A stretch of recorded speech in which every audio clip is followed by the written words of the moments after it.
Lettre de Camille Claudel au docteur Michaud, 15 juin 1918.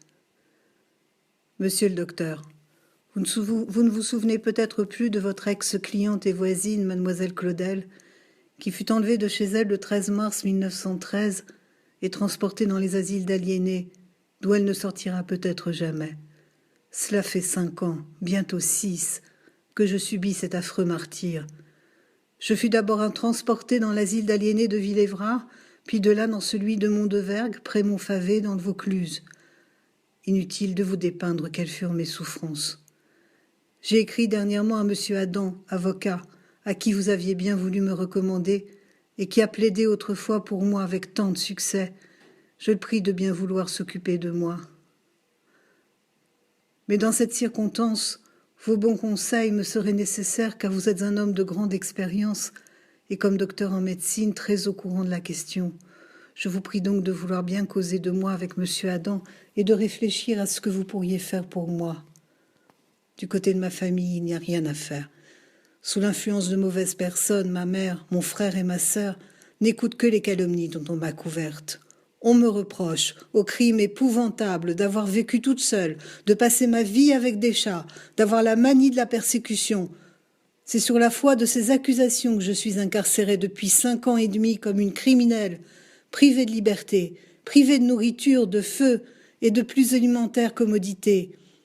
J'ai expliqué à M. Adam, dans une longue lettre, les autres motifs qui ont contribué à mon incarcération.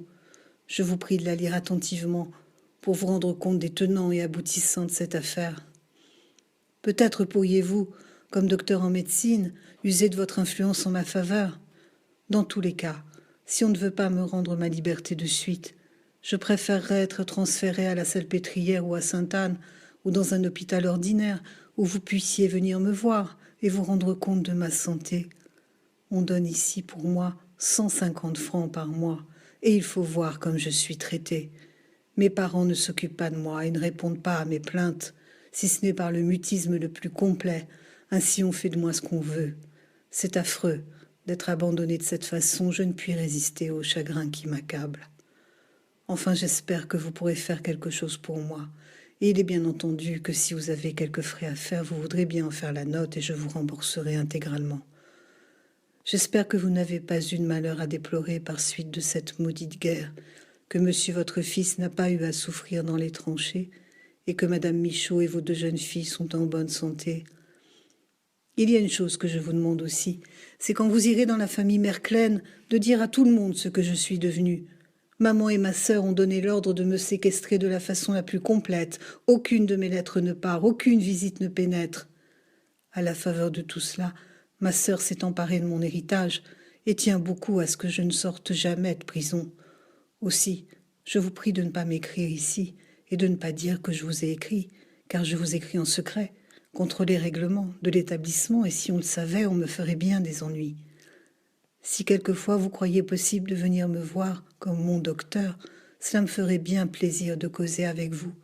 En vous adressant au docteur Clément, il vous donnerait l'autorisation. Enfin, je m'en remets à votre sagesse et à votre inspiration. Mais je n'y compte pas beaucoup, car ici c'est bien loin, et vous êtes toujours si occupé que je doute que vous puissiez entreprendre un pareil voyage. Je vous en prie, faites tout ce que vous pourrez pour moi, car vous m'avez montré plusieurs fois que vous aviez beaucoup de prudence et j'ai bien confiance en vous. Recevez, monsieur le docteur, mes meilleurs souvenirs. C'est Claudel. Je dois vous mettre en garde contre les balivernes dont on se sert pour prolonger ma séquestration. On prétend que l'on va me laisser enfermer jusqu'à la fin de la guerre. C'est une blague et un moyen de m'abuser par de fausses promesses, car cette guerre-là n'est pas pour finir, et d'ici là je serai fini moi-même. Ah, si vous saviez ce qu'il faut endurer, c'est à faire frémir. Si quelquefois je ne pouvais plus vous écrire, veuillez tout de même ne pas m'abandonner et agir si vous pouvez le plus tôt possible. Ce qui gêne dans cette circonstance, c'est l'influence secrète des étrangers qui se sont emparés de mon atelier et qui tiennent maman dans leurs griffes pour l'empêcher de venir me voir.